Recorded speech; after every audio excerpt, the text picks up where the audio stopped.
1939ರಲ್ಲಿ ಹಿಟ್ಲರ್ನ ಅನಿಸಿಕೆ ಆಗಿತ್ತು ತಿಬ್ಬತ್ನ ಬೆಟ್ಟ ಗುಡ್ಡಗಳಲ್ಲಿ ಆರ್ಯನ್ ಜನರ ಸೀಕ್ರೆಟ್ ಅಡಗಿದೆ ಎಂದು. ಒಂದು ಇಂತಹ ಅದ್ಭುತ ಶಕ್ತಿ. ಆತ ಇದನ್ನ ಜರ್ಮನಿ ಜನರೊಂದಿಗೆ ಹೋಲಿಕೆ ಮಾಡಿ ನೋಡ್ತಾ ಇದ್ದ.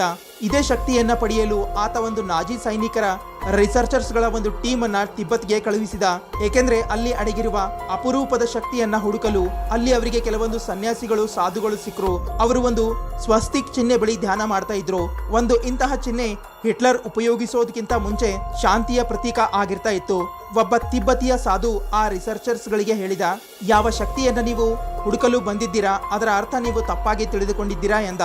ಆದರೆ ನಾಜಿ ಸೈನಿಕರು ಅವರ ಮಾತು ಇಗ್ನೋರ್ ಮಾಡಿ ಆ ಶಾಂತಿಯ ಸಂಕೇತವನ್ನು ಬದಲಾವಣೆ ಮಾಡಿ ತಮ್ಮ ವಾರ್ ಮಷಿನ್ ನ ಸಂಕೇತವಾಗಿಸಿದರು. ಮುಂದೆ ಹಿಟ್ಲರ್ ಸತ್ತು ಹೋದ. ಆದರೆ ಒಂದು ಕಾಲದಲ್ಲಿ ಸ್ವಸ್ತಿಕ್ ಶಾಂತಿಯ ಸಂಕೇತ ಆಗಿತ್ತು. ಅದನ್ನ ಇವತ್ತು ಜನ ಬೇರೆ ದೃಷ್ಟಿಯಿಂದನೇ ನೋಡ್ತಾರೆ. ಆದರೆ ಇಲ್ಲಿ ಹಿಟ್ಲರ್ ಉಪಯೋಗಿಸಿದ ಸ್ವಸ್ತಿಕ್ ಬೇರೆ ಆಗಿತ್ತು, ನಾವು ಉಪಯೋಗಿಸುವ ಸ್ವಸ್ತಿಕ್ ಬೇರೆ ಆಗಿದೆ. ಇಂತಹದೇ ಫ್ಯಾಕ್ಟ್ ವಿಡಿಯೋ ನೋಡಲು ಚಾನಲ್ ನ ಸಬ್ಸ್ಕ್ರೈಬ್ ಮಾಡಿ, ಹಾಗೆ ನಮ್ಮನ್ನು ಫಾಲೋ ಮಾಡಿ, ಸಪೋರ್ಟ್ ಮಾಡಿ.